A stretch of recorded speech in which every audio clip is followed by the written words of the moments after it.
Hokie Nation looking for another Frank Beamer. Welcome into the Voice of College Football. Appreciate you stopping by for the best in discussion, debate, and analysis. Please like the video and subscribe.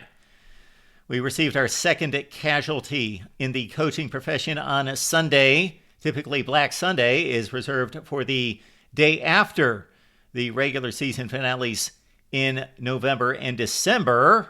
However, we get a Black Sunday here in September after just 3 games, 3 weeks.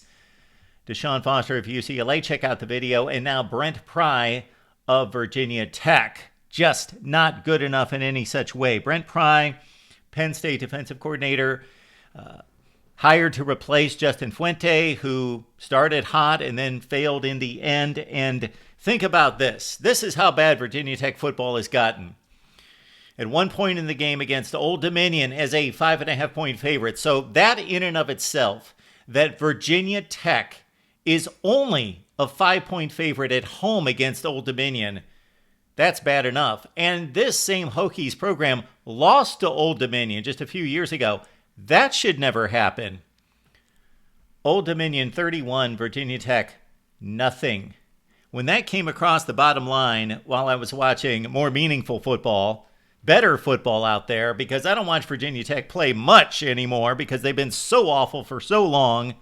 I'm watching other games, see 31-0 Old Dominion. I instantly thought, Brent PRY, you have shot to the top of the hot seat list for sure. Think about this. Not just 31-0 at that point, but Vanderbilt, the weekend before, scored the last 34 consecutive points in defeating Virginia Tech. So Virginia Tech outscored to close out the Brent PRY era in Blacksburg 65-0.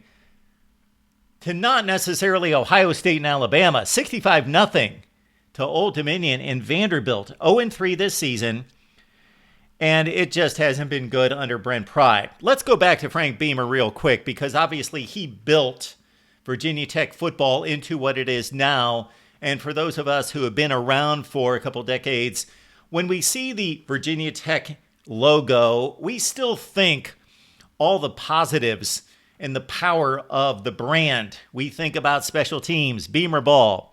We think about runs to Big East championships and ACC championships. We think about Frank Beamer, 16 top 25 finishes, 7 in the top 10, and a trip to the 1999 BCS championship game. We still have that in our mind's vision of Virginia Tech football. And the periphery's still there. We did a study of ACC attendance and popularity and TV ratings during the offseason. Check out that video, of course. Virginia Tech still third in the ACC despite these losing seasons. 27-36 the last 63 games. Virginia Tech still third in the ACC in attendance. So people still showing up at Lane Stadium. Sandman is still a rabid fan base. But the product on the field has been awful. I mean, worse than just what you would think. Oh, they've been going 6-6, 7-5. Yes, but it's been worse than that. 2-12 in their last 14 games against ranked teams, and most of those ranked teams were not great football teams. They were lowly ranked teams in the ACC, and it actually underlines only playing 14 ranked teams in the last 63 games that Virginia Tech hasn't even played difficult schedules.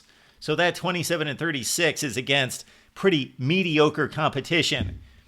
So Frank Beamer did a great job, had all those accomplishments, but over the last 4 or 5 years, 7-8 win teams. They fell out of the top 25 his final 4 seasons. Hands it over to Justin Fuente, and really he has been the architect of the demise.